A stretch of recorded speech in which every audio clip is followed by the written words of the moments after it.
Hello everybody, I'm Iain Abernethy, and in this video I want to share with you my thoughts around the practical application of Kata and Bunkai. We're going to look at the Kata principles, we're going to look at the historical sources, we're going to look at some combative concepts, we're going to do a little bit of myth busting too, look at some common misunderstandings around Kata.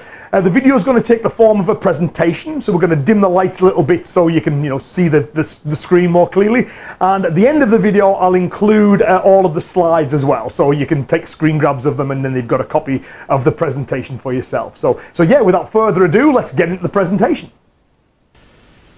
So in this presentation I want to explain how it is that I see Kata and Bunkai, and hopefully introduce to you some concepts and ideas that you may find useful yourself. Now before we get into that, one of the first things I want to point out is that I'm not saying this is the only way to view Bunkai, I'm not saying it's the best way, I'm saying it's my way. It's what I believe to be the best way, but it's up for you to decide which elements of this you feel have use to you. So I'm not here to convert, I'm just here to share my thinking and my ideas in the hope that you may find some of it useful.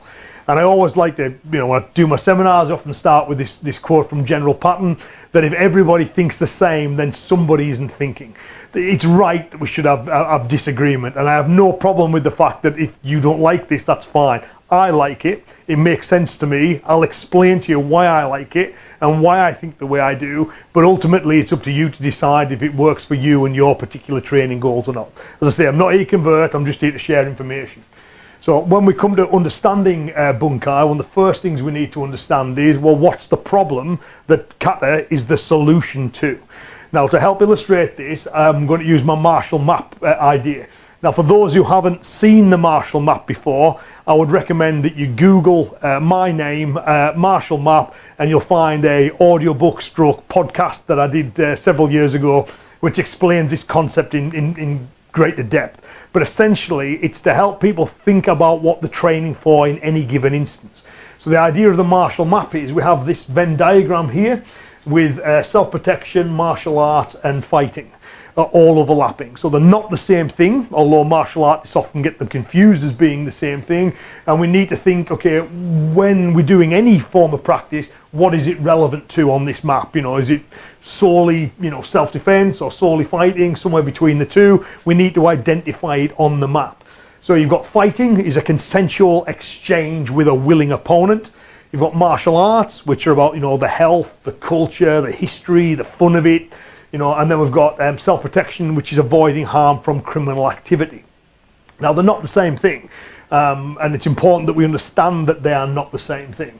So skills that relate to outfighting a given martial artist may not be relevant to self-defense. Things in self-defense have no relevance here. So for example, in this zone 1, that would be things like, keeping your home secure, keeping your car secure, knowledge of criminal behavior, and knowledge of the law as it relates to self-defense. That's got nothing to do with fighting, and it's got nothing to do with martial arts either. Now, all of these have their own intrinsic value. It's a matter of you working out what it is you're doing at any given point. So fighting, martial arts, self-protection, not the same thing. So they overlap, as you can see from the diagram, and I'm sure you can think of examples, like for example, a good punch is a good punch. It may be applied tactically differently, depending on the objective. Am I trying to knock this guy out? Am I trying to score a point? Am I trying to use it to help me escape a scenario? But a good punch is a good punch. So that would be smack bang in the middle there. That would be number 7. It applies to all of them. But there's a lot that doesn't, and the differences are as important as the similarities. So they overlap, but they're not the same thing. We need to make sure, therefore, that we've got specificity in our training. So we're training for specific goals and purposes. So if you are looking to develop self-defense skills, self-protection skills, you need what's in that green area there. You need all of it, not just the bits that happen to overlap with the martial arts or the fighting side of things. They are different. And we need to avoid what my friend Jamie Clubb calls the byproduct myth, which is where we train for one thing in the expectation it will develop skills for another thing. So if you train in fighting, in a given form of fighting, let's say boxing, there is no doubt that boxing has transferable skills to self-protection. But you wouldn't use necessarily those skills in the same way, because you're looking to try and facilitate escape. There may be more than one person. You're going to be judged on the legalities of what you do. It's not the same thing. So if I'm training in boxing for self-defense, well, that's not a great idea. Train in self-defense for self-defense. Now again, this is not to say that one part of that map is more valuable than any other. Personally, I like to do all of those elements. I think they've all got their own inherent value, but it's important to know what you're doing at this given point. Is this a technique that I'm doing for art, culture, history? Is this a technique that I'm using to outfight a martial artist, of my own kind? Or is this a technique I would use in order to escape criminal behavior? So they are different, not the same things, and obviously discussing all the ins and outs of that is beyond the scope of this video. But I would argue the failure to differentiate between these contexts is probably one of the biggest problems in modern day martial arts, where people take fighting skills and try and apply them to self-defense, they take martial arts skills and try and apply them to self-defense. It's not the same thing. They are different. So looking purely at the physical side of it, which is what we want to focus on in this particular video, you can say that broadly you've got two types of violence. You've got consensual violence and non-consensual violence. So obviously self-protection, much wider area of study, but if we're looking purely at the physical, consensual violence is where combat is agreed, the goal is agreed, and the methodology is agreed. Therefore, you have symmetrical goals. So if you take like boxing, you and the other boxer agree to fight. You agree what the goal is. I'm going to knock you out or I'm going to win on points, right? The methods are agreed. You agree what you're going to use in order to achieve that, and therefore, effectively, you've got the same goal. You and your opponent are trying to achieve the exact same thing, right? With non-consensual violence, the violence is not agreed to, okay? The goals differ. The criminal wishes to do you harm in some way. You don't want to get harmed, right? So the methods that you both use are going to differ, and therefore you've got asymmetrical goals. Your goals are not the same goals as the criminal. Now, again, I would say that in modern martial arts, mixing those two up is an ever-present problem. And we need to be aware that they are significantly different from one another.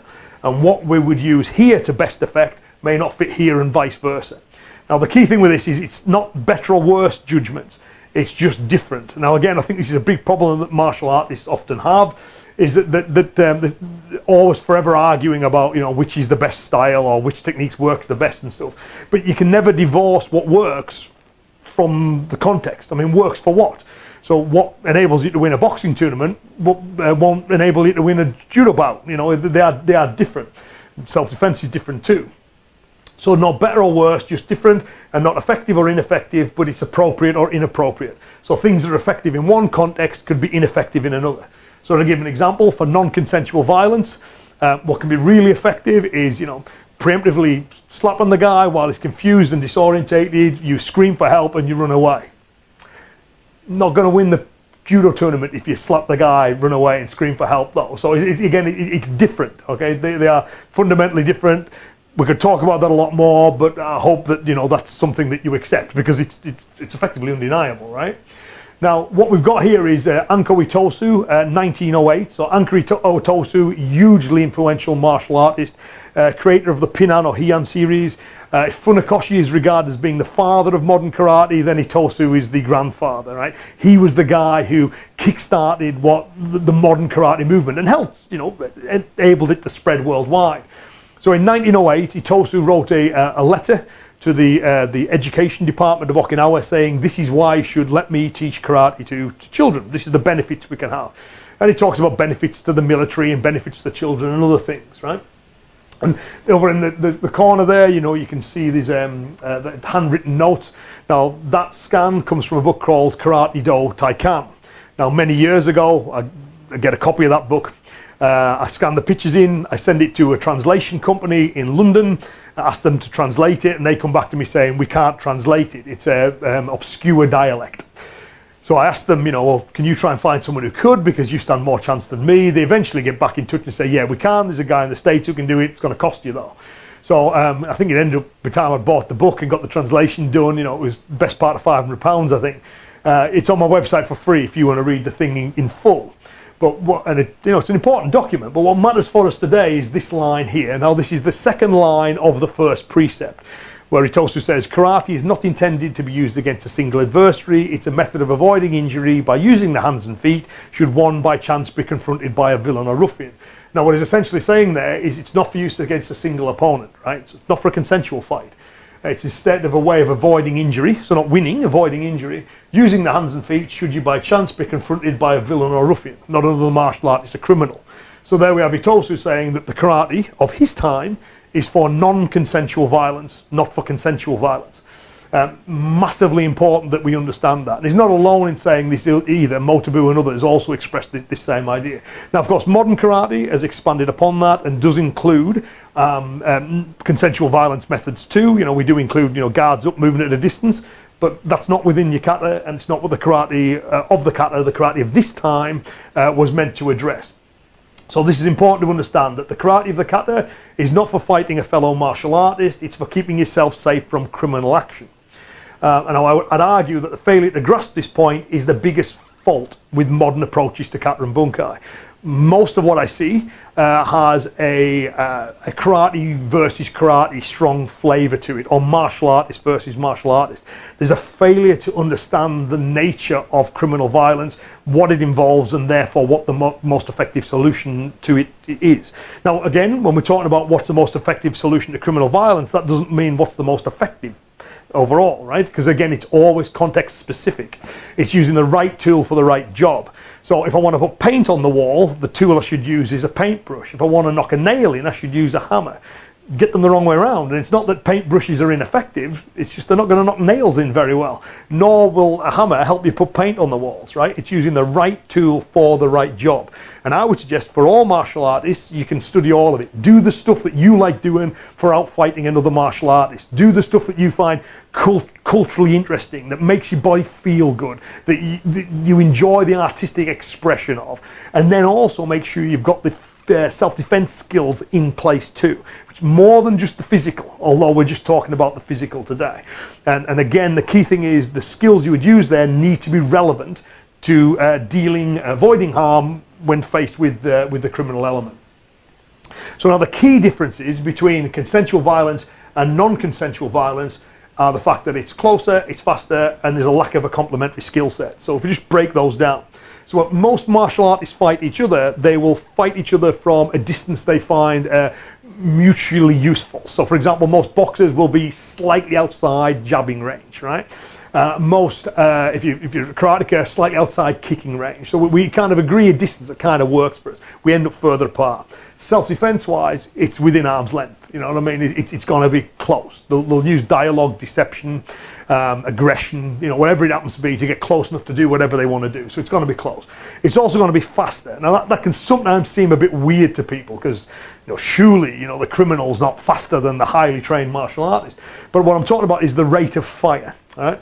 So when criminal violence kicks off, they just explode at one another. They don't want to fight, they just want to batter you. So they want to hit you first, and then they want to hit you often. So it's not like we'll see when martial artists fight each other, where it's guards up, pulse back and forth, with moments of explosive action, but then lots of lulls as they look for another opening again. So it's going to be closer, it's going to be faster. And this is massive. You've got a lack of a complementary skill set. So therefore you'll have a lack of cues and an inability to provoke trained responses. So if I'm fighting at a distance and I know that the guy has the same skills that I have, I can do certain things knowing that he'll react in certain ways due to the training that I know he has. So judo guys, boxers, Brazilian jiu-jitsu guys, Thai boxers, when we fight each other, we do things thinking, yeah, he thinks I'm going to do A, and then he'll respond with B, but really I was going to do C. We can use the trained responses against them. Self-defense wise, you don't do that. Go hard and go fast. And the other thing is you've got this lack of cues. So for someone who's studied karate for well into my fourth decade of it now, I can recognize techniques really well, as I'm sure you can. So if I've got someone in front of me who shares the same skill set that I've got, if they twitch the hips in a given way, I know what punch that is. When they adjust the back foot, I know what leg they're going to kick with. You can see it very early on. So as a result of this, right, when we fight our own kind, it's further away. It's a little bit slower. We've got time to because we've got to close that gap, so that gives us time. And we can read the cues because we've got complementary skills. So therefore, reactive methods work very well when martial artists fight each other. It doesn't work so well in non-consensual violence, in self-protection. It's closer, it's faster, and you haven't got those recognizable cues. So the result is reaction is far less likely to work. You therefore need to be preemptive and proactive. So if we remember that Itosu was telling us that the techniques of the kata are for dealing with non-consensual violence, we should therefore see, and I believe we do, lots of kind of preemptive and proactive methods that deem to take control, do what we need to do in order to facilitate effective escape. Right.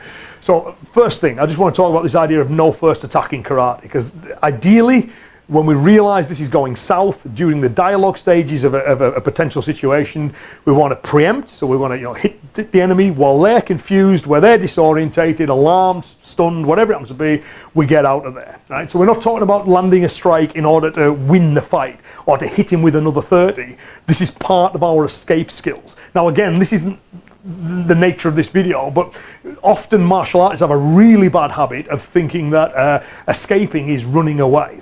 So they'll go, well, you can't just run away. It's not that. There is a whole set of skills associated with effective escape, of which one is preemption. So therefore the enemy is confused, they're disorientated, you've just given them a shot, and therefore you're out of there before they realize what's happening. You've got a safe distance in order to, to shout for help, to run to safe locations, all part of your escape skill set. No relevance to fighting, no relevance to martial arts, but it is relevant to self-protection.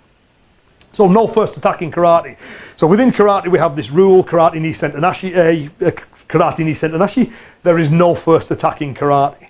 Therefore, a lot of karateka think that the methods of the kata are always reactive. The enemy does something, respond. Now, practically, that's highly unlikely to work. But the first thing I want to just address is this myth of no first attack in karate. The old masters were very clear that, yeah, you should preempt and you should seize the initiative, right? So I just want to read a few of these quotes out to you. Now, again, throughout this video and towards the end, I'll drop these all these slides in so you can read them yourself and you can take screen grabs of them and read it through. But this is one from Kenwa Mabuni, the founder of Shitoryu, where he says, when faced with someone who disrupts the peace or will do one harm, one is as a warrior in battle, and so it only stands to reason that we should seize the initiative and preempt the enemy's use of violence. And such action in no way goes against the precept of no first attack. The expression karate ni sentanashi should be properly understood to mean that the karateka must never take a hostile attitude or be the cause of a violent incident. He or she should always have the virtues of calmness, prudence and humility in dealing with others. So karate ni sentanashi, no first attack in karate, it's a moral instruction. Don't be the cause of the violence. It's not a tactical instruction. As we can see, Mabuni is clear, be as a warrior in battle, seize the initiative, preempt the enemy's use of violence, right? That's sound self-protection advice. Not alone in saying this either. If you look here at Choki Motobu, he says, there is a saying, no first attack in karate. To be sure, it is not the martial arts spirit to train for the purpose of striking others without good reason. I assume that you already understand that in karate, one's primary goal must be the training of mind and body. But when a situation can't be avoided and the enemy is intent on doing you serious harm, you must fight ferociously. Again, as a warrior in battle, we see this combative mindset, the right mindset being encouraged. And he says, when one does fight, taking control of the enemy is vital, and one must take that control with the very first move. Again, seize the initiative. Therefore, in a fight, one must attack first. It is very important to remember this, So again, it's clear it's a moral instruction, not a tactical instruction. Next one, Gichin Funakoshi. He said, when there are no avenues of escape, or before one is caught before any attempt to escape can be made, then for the first time the use of self-defense techniques should be considered. Even at times like these, do not show any intention of attacking, but first let the attacker become careless. At that time, attack him, concentrating one's whole strength in a blow to a vital point. In the moment of surprise, escape and seek shelter and help. Now that's really good self-defense advice. Emphasize escape, in the first instance, but if you're caught before you can escape, then, now's the time for physical techniques. Don't show any intention of attacking. Allow the enemy to think they're in charge, right? And then you attack them, you hit first. And then while they're disorientated, the moment of surprise, we escape and seek shelter and help. We're not doing it in order to launch our own assault. What we're doing is we're striking first in order to facilitate escape. Obviously you don't want to stay there and continue fighting. There could be third parties, you could have legal problems if you do that because of the way it could be perceived. You want to be escaping quick. It's tactically and legally the smart thing to do, right? So preemption is one of the few things that works consistently. It should therefore be the favored method, and as we've seen traditionally in karate, it was. And to do this, we'll use like the fence and action triggers. Now, this isn't a video about the fence and action triggers, but I'm just going to briefly mention those. So the fence, as I'm sure some of you were aware, one of my teachers, Jeff Thompson, was the guy who kind of coined that phrase, and it's effectively talking with the hands in order to manage distance, to manage lines of attack during the dialogue stages of a conflict, right? So, and again, you know, people who've read Jeff's books and things often tend to think it's static. It's not. It's talking with your hands are moving. You've got one down the centre line in order to control distance and to act as a rangefinder, and should it all kick off, you've got a physical barrier, you know, and then you've got this other hand here again ready to launch the strike. We'll use action triggers, and because obviously there'll be doubt and there'll be hesitation. Do I hit him now? Should I, you know, don't want to do that, so we want to have things in practice that trigger us to action. One of which would be him touching that lead hand, for example. So if I'm talking and the lead hand gets touched, we're still in the dialogue, he hasn't rushed me yet. I'll then ask a negative, open-ended question. That question has several purposes. The first one is it will get me conditioned to move. So in my own training, I've said this question, slapped things and ran away tens of thousands of times. Do you know what I mean? It must be, you know, because I do it pretty much every time I do some form of pad work, right? And therefore it's a well-conditioned habit. It needs to be a negative and open-ended. So if I was to say to the, a question could be, do you have any idea who you're messing with? But that's aggressive. It shows intention of attacking. So again, it gets their alert up, and therefore any strike after that doesn't have the same shocking or surprising effect.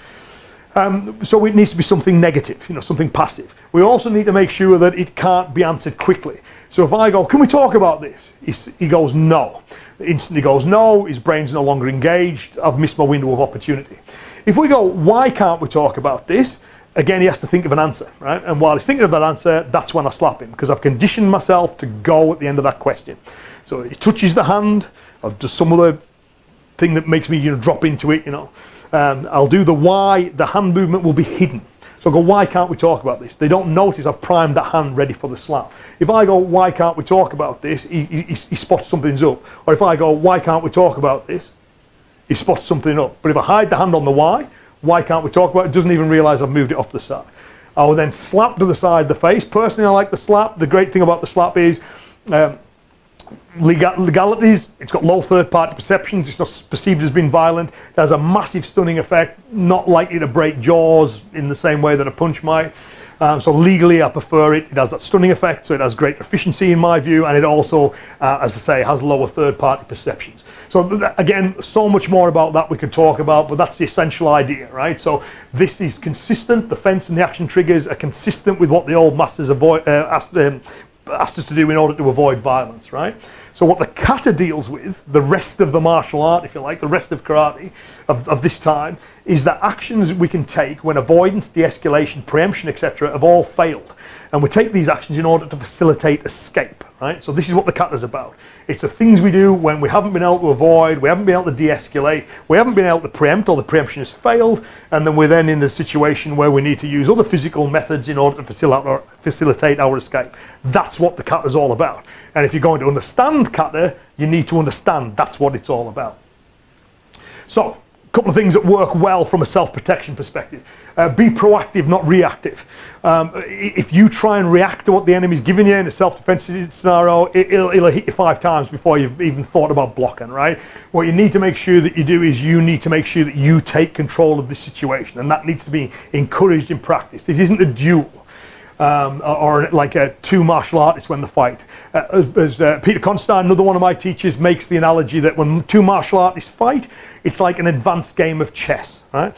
He says then the martial artist sits down to play chess with the criminal and is surprised when the criminal throws the pieces at them and starts to smash their head in with the board, right? It's no doubt who the best chess player is, but the criminal is not playing chess, right? You can't play that advanced game, you know, you need to make sure that you take control of the situation. As Jeff Thompson used to say, better to be the hammer than the anvil. Be the thing that's doing the hitting, not the thing that's getting hit. So, avoid thinking of kata as a series of actions to be done in response to the enemy's actions. Effectively, that puts the enemy in control and is in accord with their plan. So we often see this in self-defense generally as well, where we see people teach things, well, this is how to get out of a headlock. If he does a hook punch, do this. If he does a push, do this. If he grabs you with 2 hands, do this. Now, of course, the kata does contain methods that deal with those scenarios, but even then we want to be doing them in a very proactive way. We seek to dominate from those positions. And again, you know, we don't want to be sitting there waiting for the enemy to do something in order for us to respond to it. Sometimes I see self-defense and Kata applications approach that way. You're behind the curve. The enemy wants to dominate, and if you're saying, I'll give you the first maneuver, you know, you're in trouble, right? So what we need to do is, from whatever position we found ourselves, boom, on the front foot, pushing it home hard, make sure we're the ones that are dominating, seek to dominate. So this is a key point about bunkai. Good bunkai is not something you do with a partner, but something you do to an enemy. So we're not looking at, you know, compliance. We're not looking at like back and forth in the way you would have when you spar. It's something you do to an enemy. You dominate. You dominate using these methods. So now what happened was, of course, then karate was reinterpreted as a mid to long range fighting system, and that's resulted in confusion. So to briefly talk about that, karate originally is this Okinawan self-defense system. It's dying out really, no one's really interested in it, not practicing it the same way, so they reinvent it as a modern Budo, like Kendo and Judo and everything else. You know, it's no longer karate, it's karate do. It's now about health and fitness, and you know, we'll really push those sides of things. It's about producing strong minds and strong bodies, and people who'll be able to serve well in the military, and we'll put the white suit on like judo guys do, and we'll have the Dan grading system like judo guys do. Karate essentially ripped judo off. Which resulted in it being very popular, because that was what was popular at the time, right? Now, just like in the same way that judo did, judo and all martial arts do this, they turn their focus inwards. At a given point, they stop thinking about self-defense. They start thinking of, well, how do we defeat one of our own? So judo guys spend most of the time fighting judo guys. Thai boxers, karate guys, you name martial art, we spend most of our time learning how to outfight one of our own kind, which can be problematic when we come to the self-defense side of things, because there's often a ubiquitous assumption that they'll behave as one of our own kind, and of course they don't. When karate started to focus on fighting our own kind, it became a mid to long range kicking to punching system. Now, so we developed the guards, we developed the footworks, we developed a whole series of, you know, reactive methods and stuff. Great stuff, good stuff to practice, works well. However, when they came to the kata, they stopped looking at the kata from its original close-range self-defense perspective, and they started to look at it as fighting another karateka, and it doesn't work when you do that. It was never designed for that, and we get confusions and problems. Now, particularly, these are key 5 ones we get. People get confused about the practicality of reactive methods. They start to reinterpret close-range methods as long to mid-range. They get confused about arm positions. They start to think of things like guards and power generation. They're not seeing the close-range function that those arm positions have. Stances get confused, their role. Angles and tactical positioning, the kata has a lot to say on that, but that gets misinterpreted, and a lot more. But these are the main 5 I want to focus on. So this is me explaining why a lot of bunkai, in my view, is wrong, and it primarily comes down to this. People are seeing it as a mid to long range fighting system now, as opposed to being close range self-protection methods. So let's look at the first one. So you've got the practicality of reactive methods. Now, as discussed, blocking shouldn't be a primary method.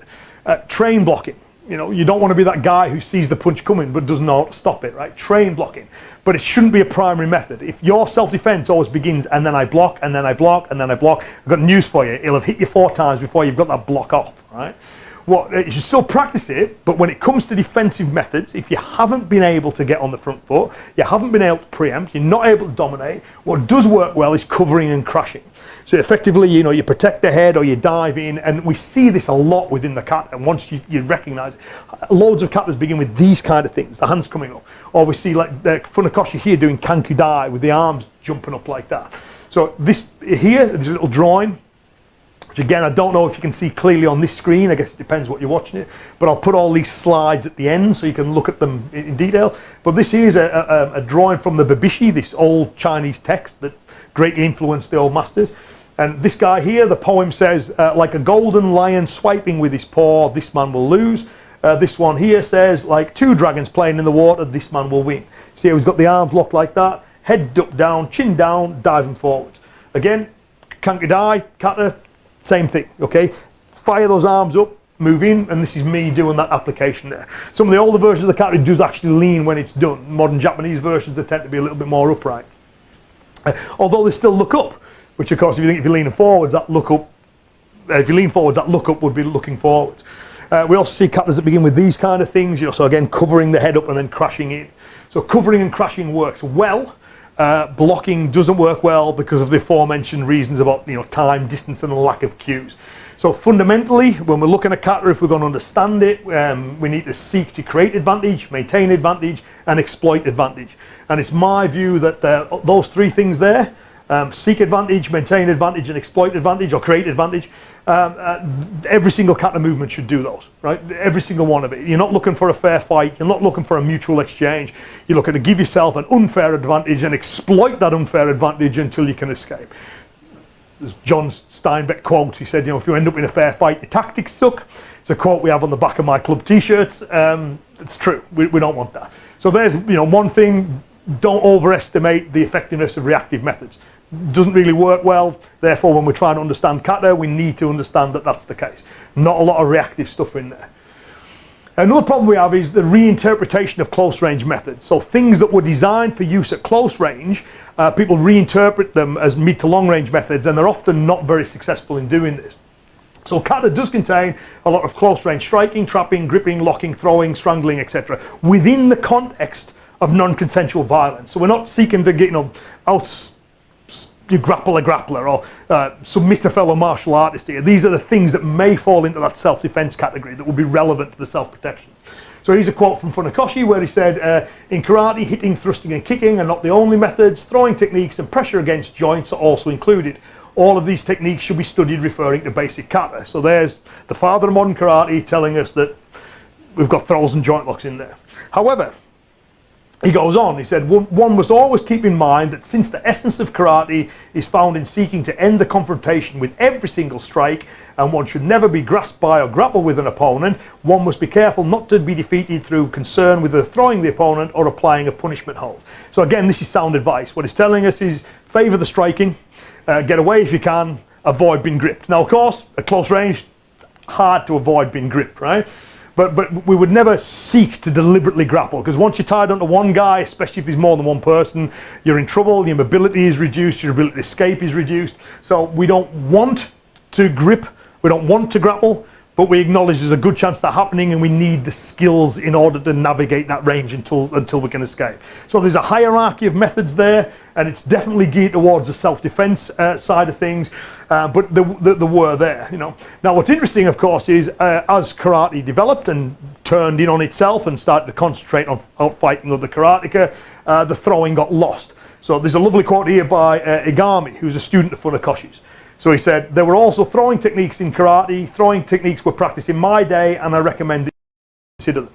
So here we have Funakoshi saying there are throwing techniques in karate, and then we have one of his students a few decades later going, there were throwing techniques in karate. So we can see how they've been lost. Again, you can see this picture here. This is Motabu, you know, close range gripping, trapping skills been practiced here.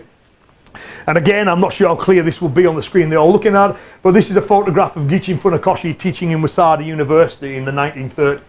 This guy dressed in black here, that's Funakoshi himself. You can see two guys here, two of the karateka doing a kataguruma, a shoulder wheel throw. It's not a particularly great example of it, but nevertheless that's what they're doing. And more surprisingly maybe, we see two guys fighting on the floor here, right? So one guy striking with his knee on the other guy, that guy's pinned to the ground there. So here we have the father of modern karate overseeing a karate class where we have throwing and a little bit of basic groundwork going on there too, right? So those methods were there. And of course then what happens is karate gets reinterpreted as this mid to long range system. So you get movements, say, just getting myself in shot, there we go, like that, these kind of movements, which again, you show them to a judo player or a wrestler, it looks like maybe a formal setup for some kind of throw, grabbing the arm, other arm goes under the armpit. Modern karateka look at that and they go, oh, it's two techniques, it's block and a kick and a punch, right? So you get these bizarre reinterpretations of movements. It can't be a kick, it can't be a punch, it's got to be a block, and we get these really weird blocking motions, which were never intended to be used as blocks. They're close range methods, right? So that's one thing. Related to this is arm positions. So guards and power generation, right? So now if you're fighting someone at a distance, there's a chance that your hands will be inactive. It's too far away to do anything, so you may as well hold your hands up in a guard. Now self-defense wise, if you've got that kind of distance, you want to be thinking about increasing that distance, not closing that gap, right? So you wouldn't have this kind of formal kind of guards up in that way, you know, looking to get your opening and stuff. It's not the way it works. you'd be at close range. The hands want to be active. So what happens if we see things like shutuki, knife hand, arm across the chest? People go, I don't know what that's for. Let's say I'm guarding my solar plexus. You know, that kind of thing. Again, its original function was trapping and controlling limbs, clearing them out of the way in order to land the shot.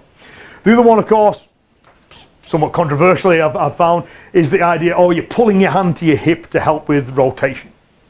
Not true. If you look at the historical records, all masters were quite clear that this power generation idea is not correct. You know, there's no mention of that at all until we've got this reinterpretation of kata for fighting at long range, and then what's obviously like a pull or a locating hand, you know, feel where he is, gets reinterpreted in as a power generation thing, which again, it just doesn't add power. You know, it fundamentally does not. So when we're looking at the striking methods, the non-striking hand has two roles, okay? So the first one is to locate the enemy using proprioception. So proprioception is your body's ability to know where it is in relation to itself. You know, if you've got an itch on your ear, your hand goes straight to it, right? If you get a hand on the enemy as they move, you can feel every movement, and this can make strikes really accurate. Now, if you're trying to do that without the sense of touch, without that tactile awareness, there's a much greater chance of you missing. You know, how fast is that guy's head moving? What angle is it moving at? When do I launch my weapon? At what speed has that weapon got to go in order to intercept it? I mean, that's the kind of maths they use to put satellites around planets, and you're trying to do it in the middle of a fight where someone's throwing punches at your head. It's far easier to go, I've touched you, I've got a hand on your shoulder, hand on the side there, I know where you are, I can feel where you are. And that will make your striking way more active. So rather than having the hand held in a passive guard, we can put it to use through proprioception. The other thing we can use that hand for is for clearing the path to the strike. So close range, you know what I mean, you throw a shot, the enemy brings his hand up. It's still not disorientated enough to facilitate your escape. So what you want to do there is you can put your hand on his arm, either to pull the arm out of the way or to feel where it is, so you can find a way around, you know, to the target with a suitable strike. So Motobu, again, karate master, lots of real life experience did Motobu have, and he said never have a dead hand, never have a sheet day. So we never have a hand on our hip doing nothing just because, or a hand across our chest doing nothing just because, or a hand in a guard. The arms are almost always busy. There's a couple of one-handed techniques I can think of, but the vast majority of the techniques in the kata involve two hands. If the grappling techniques, then obviously use two hands to lock, throw, choke, strangle. For striking, one of the hands will be hitting, the other hand will either be telling you where the enemy is through proprioception, or it'll be clearing the path for the strike. So again, you need to understand that if you're going to make sense of your kata application. Next thing is stances. So again, when we fight each other at a distance, mobility is a key thing. So people tend to be in very high positions, and we don't really see any of the stances that you would see within in the kata. They're often criticised. People, oh, you're too low, you can't move. Again, they're missing the point. The stances are at close range, where mobility is less of an issue. What you know, this idea to bounce back and forth along closing gap and re-establish that gap, it's not really relevant to non-consensual violence. But you do need stability, and you do need to be able to use your body weight effectively to push and pull, twist and turn. And the stance is effectively, that's what it is, right? So they're not ready positions, nor are they static, right? So you from wherever you happen to be, you move into the stance, and therefore that will give you the transfer of body weight. There's two really important quotes on this that I'd like to share. Again, could have shared more, but these are the two we're going to use. So stances are for beginners, advanced students use natural postures. So what Funakoshi is saying there is that as a beginner, you don't know how to use your body weight. You don't know how to move it. So what you do is you give them positions to move to and through. So you go, right, bend your front leg, straighten your back leg. Bend both legs and sink down. Bend your back leg more than your front leg, you know. Bend your back leg, keep very little weight on your front leg, depending on what the objective is and how you want to shift your weight. So these stances are like snapshots of movement. So I love this quote by Nakasone, which was his explanation of this one, which Funakoshi endorsed. And part of that, he said, karate has many stances, it also has none. So if you freeze frame a given movement, you can call it a stance, but in application, we flow through them. So the kata says, this is where your body weight needs to be at this point. It gives you the information. In application, it should be fluid. It should always be fluid. So, you know, for the analogy I use is like a golf swing kata. I don't play golf, but I've had one lesson in golf, but as I remember it, there was three key postures you have to hit. You have to get the backswing right, point of contact right, and the follow through right. If you had any of those wrong, the ball could go anywhere. So if I was to make a golf swing kata, it would be 1, 2, 3. Okay, it would have these 3 postures mapped out, so the information is clear. But in application, it would be, I would flow through those positions. So the stances are there, karate has many stances, but they're also not there, but it has none, right? So again, it's important to understand this. I joke to my students all the time, but it's true. There are only 2 static things in a fight: unconscious people and people who are about to be unconscious.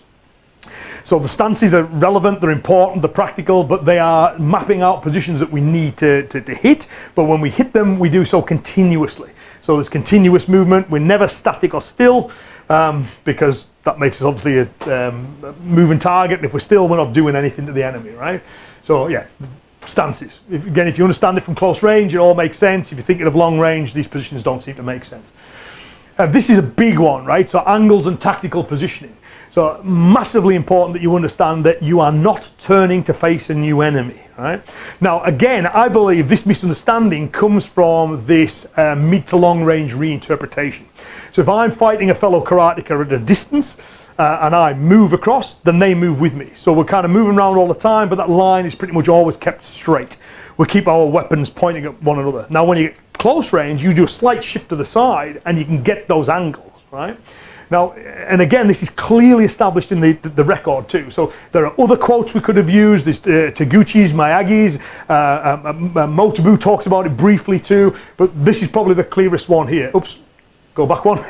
This is probably the clearest one here, which is Mabuni's, right? Where Mabuni said, the meaning of angles in kata is not well understood, and frequently mistakes are made in the interpretation of kata movements. In extreme cases, I'd argue this is quite common now, and maybe not that extreme, but in extreme cases, it is sometimes heard that, quote, this kata moves in 8 directions, so it's for fighting 8 opponents, or some such nonsense. So the idea that you've got one guy standing in the middle with 8 people moving around him was written off as nonsense. And I believe it is nonsense, right? So the kata angle represents the angle you are taking relative to the enemy. Now, if you think about it, this is common sense. So when we're fighting at close range, we know there can be advantages to cutting an angle, right? And the closer you are, the smaller movement you need to use to get that angle. Now, how do you record that angle in a form, in a kata? Because there's only you. If there's 2 of you, you can record it relative to each other. If there's only you have to record the angle relative to you. You're all there is. So what happens is when the kata moves sideways, it's telling us be sideways onto the enemy. When it's to the front, be in front of the enemy. When it's 45 degrees, be at 45 degrees to the enemy. When we've got a turn mid-sequence, sometimes that turn is part of it. Other times you're saying be behind the enemy. Of course, floor space is an issue, so most katas kind of jackknife back a little bit. So at the midpoint, there's no that bit where the kata kind of turns around and comes back the other way. And people, what's the meaning of that turn? The meaning of the turn is that sensei couldn't afford a bigger dojo, right? So you need to be a bit discriminating when you look at the angles. But generally speaking, the angle represents the angle you are taking relative to the enemy. And there's 2 key tactical requirements on that, right? So these are the things that we want to make habitual. First one is keep the enemy in front of you, but do not be in front of the enemy. Move towards what you know and away from what you don't know. So I call it the attack line. So as human beings, we're designed to move forwards.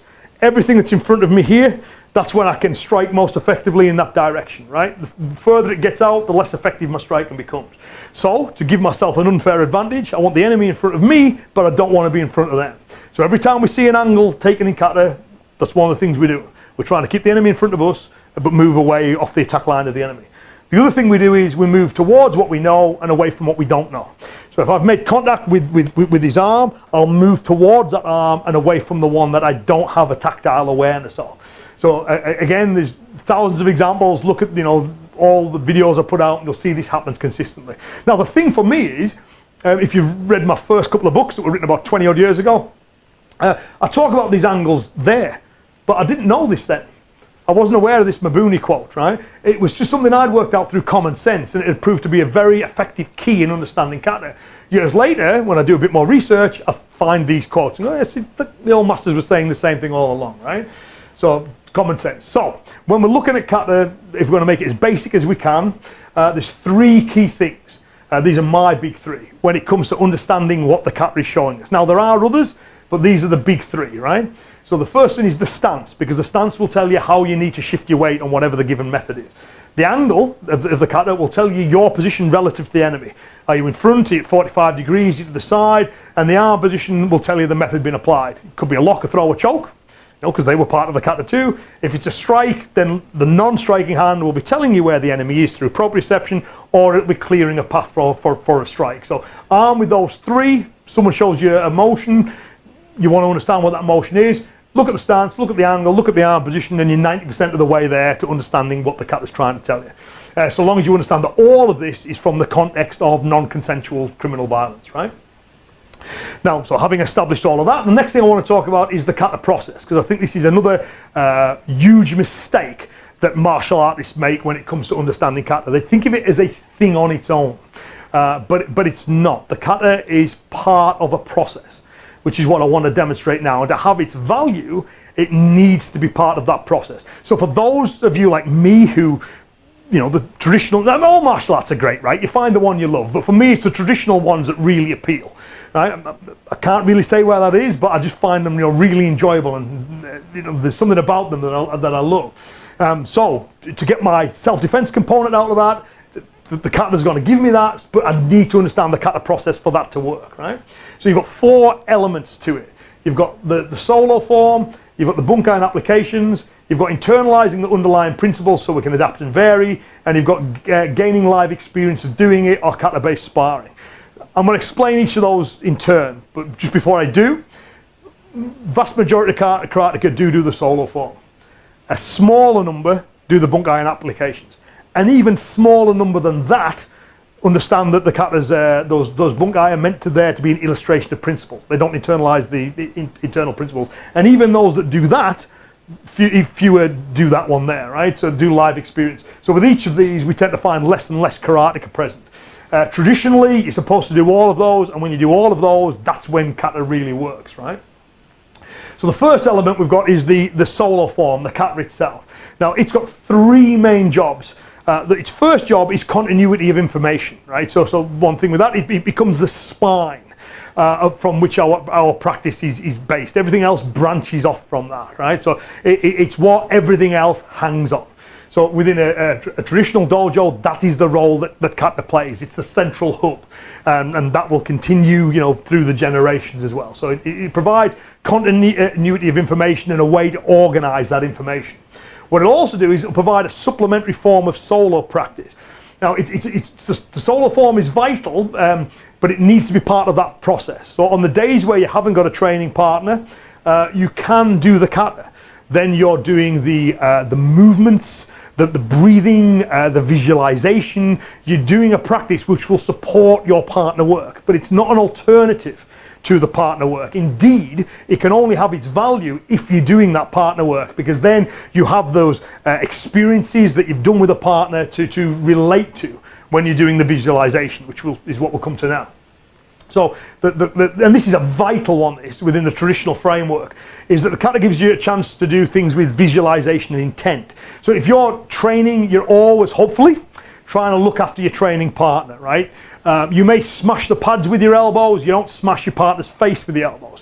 When we spar, we tend to go light, we don't physically injure one another. The danger with that is, though, there's an ever-present habit there, that we're always going light. Now what we can do when we come to doing the kata, because there's no one there to hurt, we can do it with visualization. We can smash that face, that virtual face that we've imagined. Effectiveness of visualization is well established scientifically, loads of studies done on it, it works, right? It also allows us to practice with the safety off, mentally with the safety off. If you're practicing with a training partner at the back of your mind, I mustn't hurt him, I mustn't hurt him, I mustn't hurt him, that can be a problem if that's not addressed at some other point in training. So within the traditional framework, we use the kata to do that. When we do the kata, we see the enemy, we do it for real. And our brains are not good at differentiating between fantasy and reality. Our whole entertainment industry is based on that fact, right? You go to a movie, you find it thrilling, funny, sad, whatever it happens to be. It's like bouncing off a screen, right? But your brain still has that emotional reaction to it because we're not great at differentiating between reality and fantasy, right? So continuity of information, supplementary solo practice, visualization and intent. And one final thing is, sometimes people go, well, in this modern age where we've got videos and DVDs and YouTube and stuff, why can't we just use that? Well, the reason I think you can't just use that is it doesn't record all the information. It's problematic. So if I know a lot of people would wish it was the case, but watching YouTube videos is not training. Right? You need actual experience of doing it. You need to feel doing it. Now, the great thing about the kata is you are recording physical movements within a physical medium. So not only do you get the surface of it, you also get the breathing and all the internal feelings as well. It's a chance to work on your side of the fight, if you like. So I don't believe that the modern technology has replaced the need for kata, because, again, watching a screen isn't training, but the very act of learning a kata starts to impart movement patterns and everything else that we obviously make use of in our partner work. So lots more we could say on that, but I hope that gives a general idea. So the second element, of course, is that we do the bunkai and the applications. So we work the techniques of the kata with a partner, and on impact equipment as well, of course, on equipment. So we develop the technique with a partner and on equipment. When we're doing that, we'll have two types of drills that we use: skill-based drills and context-based or application-based drills. So a skill-based drill is when we're isolating a given element in order to develop a specific attribute. So, to give an example, we might do a trapping drill where we're working specifically on trapping skills. Therefore, we isolate the trapping range. Now, in reality, that range is fleeting. You know, it's there and gone, right? So when we come to do it in our context-based training, those same trapping drills, the context-based will be as it would be applied in reality. So therefore, that range will disappear fast. So it's important to know which one of those you're doing at any given point, and they both have value and they should both be part of this element. But again, I think it's important to differentiate between the two. And those who've been to seminars will know I do that all the time, right? We do a bit of the skill-based training. As soon as people have got the skill, we drop it into a context-based drill. This is how it would be applied in reality. These are the other elements you need to consider. This is how you would contextualize it. Now, all of that should be part of your bunkai training. Really important as well is, as part of your bunkai training, is that you understand that the kata is giving you an example, right? So with the bunkai, it's an example of concept, which takes us to the next level, right?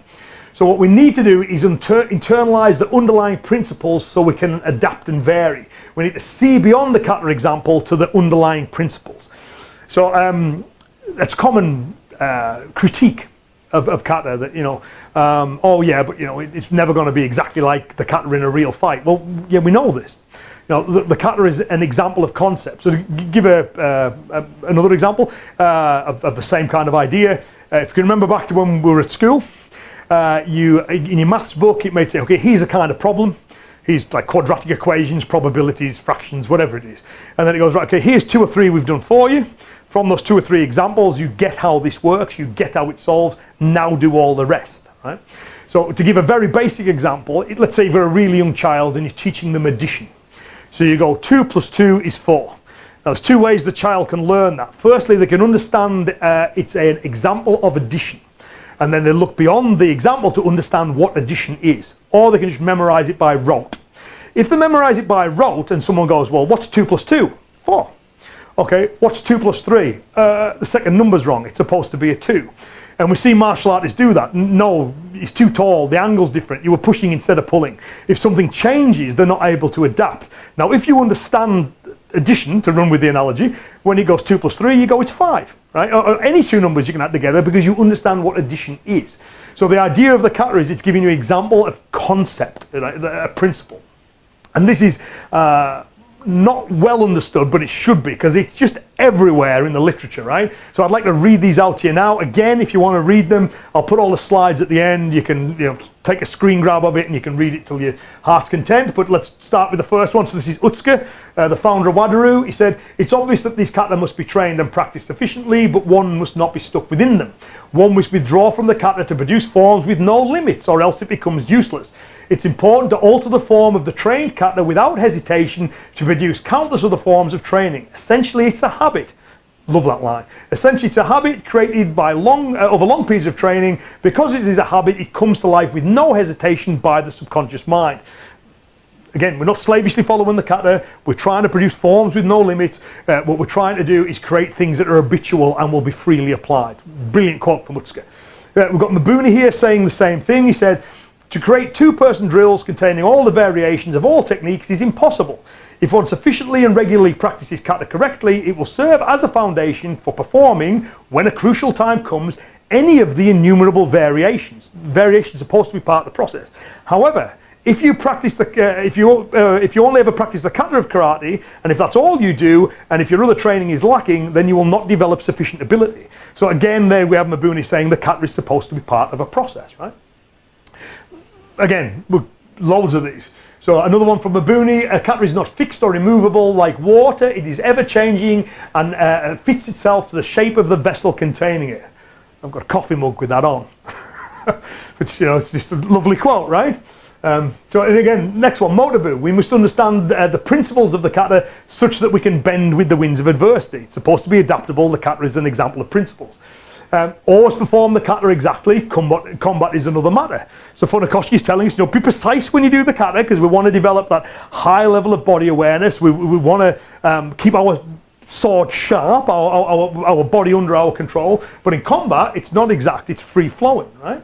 And again, this is when Nakasone was actually explaining that, and he goes, never be shackled by the rituals of kata, but instead move freely according to the opponent's strengths and weaknesses, right?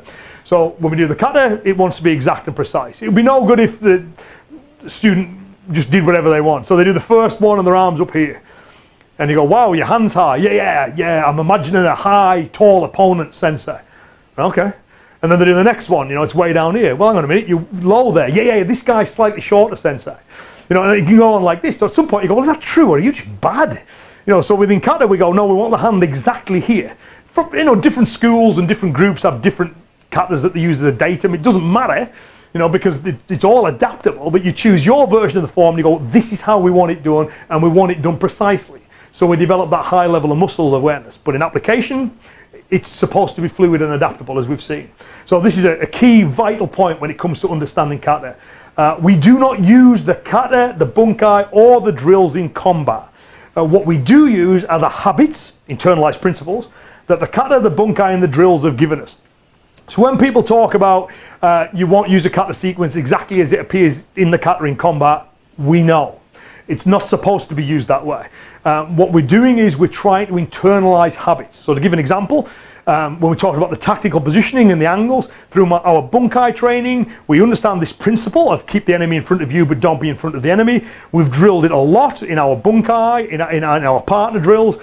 We've also, every time we do the kata, we're reminding ourselves of this. It comes to the point where we can't not do it, because it's just habitual. When the enemy flinches, because we've done it 1,000 times in bunkai drills, we strip the arm out of the way and hit them. I'm sorry I stripped the arm out of the way and hit you in the head. It's a habit I've got. We get to the point where we don't have to think about it anymore, and we can freely apply it. And that was always supposed to be part of the process, right? So that's level 3. Now, of course, the theory will only take you so far. You've got to do it. You've got to really do it. So we've got to gain live experience of doing it, and this is a thing that I call kata-based sparring. Now again, there's loads of different quotes where the masters talked about how kata and sparring are supposed to be linked. We'll just go with this one from Funakoshi, where he said, sparring does not exist apart from the kata, but for the practice of the kata. Now I would suggest in most modern dojos, that link has been severed. Most dojos, even those that regard themselves as being traditional, don't actually spar in a traditional way. What they do is they spar in a modern competitive way. Not that there's anything wrong with that, but that is consensual based sparring. It's not kata based sparring. It's not designed for non-consensual violence, right? So it's different. And there's loads of quotes like this. Choji Miyagi, through sparring one identifies the practical meaning of kata. Motobu said that kumite, sparring, is an actual fight where we use the techniques of the kata to grapple with an opponent. The link between kata and kumite sparring firmly established. So again, use this line in the dojo all the time. If you haven't done it live, you haven't done it. It doesn't matter that there's a throw in the kata. It doesn't matter that you can do the throw against a compliant partner. It doesn't matter that you understand the principles of that throw unless you've actually thrown people who don't want thrown.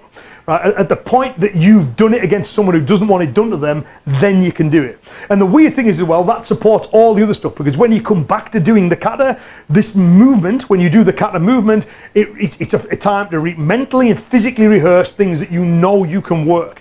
So it supports, that supplementary form of solo training. It supports and enhances. It informs our sparring and it supports our live practice. It is not an alternative to it, which is a common misunderstanding. Again, I think that probably comes down to, again, modern competition, where most people tend to choose one or the other. I'm a kumite competitor, I'm a kata competitor, so they seem like there's an alternative. You need to do both. You need to do both. And from a traditional perspective, the two are linked. Now, kata-based sparring, or KBS, is a wide range of live drills. It's not just one type of sparring, literally hundreds of them, depending on which attribute we're trying to develop and which students we're trying to develop that attribute with. But it's a wide range of live drills where the techniques, methods and principles of kata are given free rein in order to achieve objectives in line with non-consensual criminal violence. So all of these KBS drills are self-defense based ones. In my own dojo, we do consensual based sparring drills as well. Guard up, working at a distance, deliberately taking the enemy down to the floor, deliberately doing like elaborate takedowns and throws. All good stuff, all good fun. On the martial map, fits beautifully in the fighting category, not relevant to self-protection. So the kata-based sparring will include the methods of the kata, the tactical positioning, the controlling, the locking, the grabbing, the controlling of limbs, it's striking, grappling, escaping, weapons, protecting others, environmental considerations, etc. Right? It'll include all of that. So we have sparring drills where people are attacked without them knowing they're going to be. We have sparring drills where you've got others to protect. We've got sparring drills where you've got to try and escape to a given area. We've got sparring drills where we've got simulated weapons. We've got group versus group drills. We've got loads and loads and loads of different kata-based sparring drills. And if you want to know more about that, loads of that in the app. I've done a DVD and download on it years ago. If you Google kata-based sparring structure and my name, and kata-based sparring principles and my name, it'll take you to 2 podcasts which will explain this all in a little bit more detail as well. But you need that live practice. Now, when it comes to that live practice, all kata-based sparring drills have got to have 3 key requirements in place, right? So they've got to be safe, the risk of injury has got to be minimized, and it's also got to be relevant to the level of the student. So what a black belt will have no problem doing safely, a beginner will not. Right? So it's always a matter of developing the student gradually, not throwing them in at the deep end, because otherwise all they learn is, I can't do this, it's confusing and it's terrifying. And then you spend years trying to unteach that, you know, to convince them that, no, you can do it, you know. So we want positive experiences where we're just outside our comfort zone, not throwing people in at the deep end. Also, kata-based sparring has got to be productive. It's got to develop meaningful skills. And it's got to be fun. If people don't enjoy it, then they won't do it. Now, of course, that definition of fun varies. Us martial artists are a weird bunch, right? So we find fun, others may find terrifying. What the black belts would really enjoy, the white belts would not. So, like, again, it's always got to be relative to the level of the student. So we have, you know, in the kata-based sparring, we include headbutting, elbowing, kneeing, throat grabbing, biting, but we use substitution and omission. So those methods are still included. It remains safe, it remains productive, and it's fun. People enjoy it. And those who've seen this, who've actually done some with me, will get how it works. It's not an overly complex process. But I think that if you're not familiar with it and you haven't done it, I'm labouring against some of the misconceptions you may hold. You'll have an idea in your head of what kata is, which may not be the same as what I think it is. And you'll have an idea in your head of what sparring is, which again is probably not what I think, you know, it is. So, but once you get kata-based sparring, it's a very simple process. And as Motobu said, you know, Motobu talking about his training goes, in my day we always did kata and kumite side by side. They're supposed to be linked. Right, so this is what we do. So all 4 elements of the kata process need to be in place if the value of kata is to be fully realized. If you miss any of these out, then the kata process is incomplete. And so we say you do the solo form itself, for, you know, the reasons we've talked about. You do the bunkai and the applications. You internalize the underlying principles so you can adapt and vary, and you gain live experience of doing it through kata-based sparring. As we mentioned, most karateka do this, a smaller number do this, an even smaller number do this, and very few do this. But once you get all of them, doing it again, laser pointer, when you get all of those in place, that's when it works. And for me, that's when you start to see the value of kata, which is why, you know, I'm such a big proponent of it. I do find kata fascinating. I really do enjoy it, but it works for me. You know what I mean? So it has that thing of it's something I find fun and enjoyable, and it gives me what I need. But to give me what I need to do it in the traditional way, which is it makes use of all 4 of these elements. Right, okay, so some final thoughts for you, right? I'd ask you, with your own approach to bunkai, try and define whether you're an historian or a pragmatist, right? Then they're 2 terms that I use quite a bit. So an historian uses historical accuracy as their primary measure of value. A pragmatist uses combative utility as their primary measure of value. So for the historian, what they want to know is this what the old masters did? For the pragmatist, he says, does this work or not, right? Now, in order to determine which one of these you are, you've got what I call the Itosu notebook thought experiment. And you could use any other master, but so imagine this. Later today, you knock the computer on and the internet's gone mad, right? Somebody's been cleaning out a house in Okinawa, and buried up in the attic, you know, in a chest covered in dust, is Itosu's notebook. And this notebook contains the applications to every single kata we know. It's incredibly detailed and thoroughly explained, no ambiguity at all. So we now know historically, with no doubt, what every single one of the original movements in kata was designed for. Now then, as part of this experiment, you look at one of the movements and you already practice an application for that movement, but you realize that it's different from what Itosu shows. Now, but you believe that your interpretation is more effective than the original. If you would change it to what Itosu did because you care more about historical accuracy than what you perceive combative utility, then you're an historian, right? If you go, well, I can see what the old masters did, but I'm sticking with this one because I believe it to be the most combatively useful, then you're a pragmatist. Now, there's value in either of those, right? But for me, I'm definitely a pragmatist, right? My primary measure for the value of kata is combative utility. And the reason that I am a pragmatist is I believe it has advantages over the historian's approach. Now, again, that's up to you whether you agree or disagree, but for me, this is why I think the way I do. The advantage of the pragmatic approach is you have a definitive and objective measure. We can know practically, we may never know historically. So when it comes to a given movement, we've got lots of it in kata, we've got lots of advice from the old masters about how the kata should work. What we've got a lot less of is specific applications. We do have some, but not a lot. So what we have to do is we have to apply the guidance the old masters gave us to the katas as we practice them in order to, you know, work out, you know, what's going on with them. Now, we can never be 100% sure historically that we've got it right, but if it's working practically, well, that's a good measure, right? We know that it works. That's a definitive and objective measure, where historically it's not definitive and it's not objective. I'd also suggest that this ensures continued relevance to the modern world too, because there's no doubt that certain things change. You know, like these stories of the old masters using hairpins as weapons, right? Nobody wears those hairpins anymore, right? Certainly not me. So, by looking at the kata in this, from the pragmatist perspective, we're looking, well, how can we use it in the here and now, right? We're not reenactment society. We're looking for combative utility here and now. So again, the pragmatic approach gives you that. And this is, you know, for me, perhaps paradoxically, function over historical authenticity is the historically authentic approach, right? Because that's what the old masters were seeking, was combative function. So if you're seeking combative function too, you are doing what the old masters were doing, irrespective of whether you land on the exact same applications or not, right? So now, and again, this, you know, sometimes people will, if we don't know what the applications are, well, for me, you know, I practice the kata, I analyze the kata, I believe that if I'm not bang on, I believe I'm probably close to what the old ones. It just seems to hang together too well to be coincidence. But ultimately for me, it doesn't matter, right? Because we know what the applications are for us. No doubt, no ambiguity, we know for a fact what they are.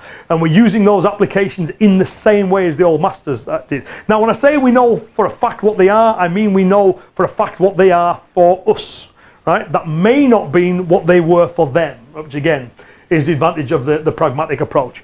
Now, the other thing, you know, I'm just like, you know, this evolution has always been part of karate as well. You know, karate has always evolved and moved forwards, right? So we may not be using the kata in exactly the same way as them, but we're using, in terms of the specifics, but we're using it in the same principles, for the same objectives, and in the same way, right?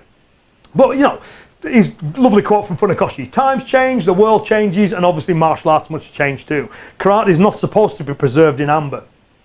And when it comes to the kata itself, you know, some people always seek, you know, the pure version. And what was the original version? There wasn't one. So again, Funakoshi says here, insomuch as there are not now and have never been any hard and fast rules regarding the various kata, it is hardly surprising to find that they change not only with the times, but also from instructor to instructor. There's always been variations in approach. as regards the kata, and obviously I'm sure regards to the applications of those kata too. So it's a good thing, right? It's a good thing. So when it comes to validating bunkai, then we know when if you are part of that analytical stage, so you're trying to read the kata, you haven't got an instructor telling you, this is what it is. You're analysing. I always think, for my own students in the early days, I tell them exactly what the applications are. At a given point, I say, okay, second guess me. Do what I call secondary applications. But my big three when it comes to validating bunkai, whether bunkai is valid or not, is that it's true to the kata, accepting that the kata provides but one example of many.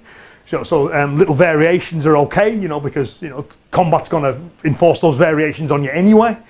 It mustn't be at variance with the principles of kata and bunkai as expressed by the past masters.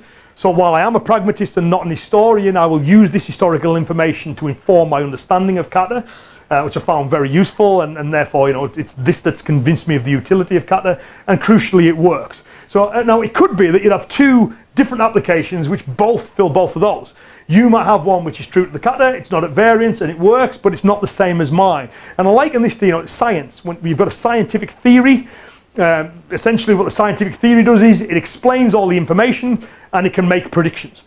When it can do that, it's a useful scientific theory. For us, it explains all the data, the first 2 points, and it can make predictions, the third point. It can work, right? So we know what the applications are for us. You may have a different application, but you may use the exact same process to reach there. If new information comes out that causes us to reconsider, fair enough.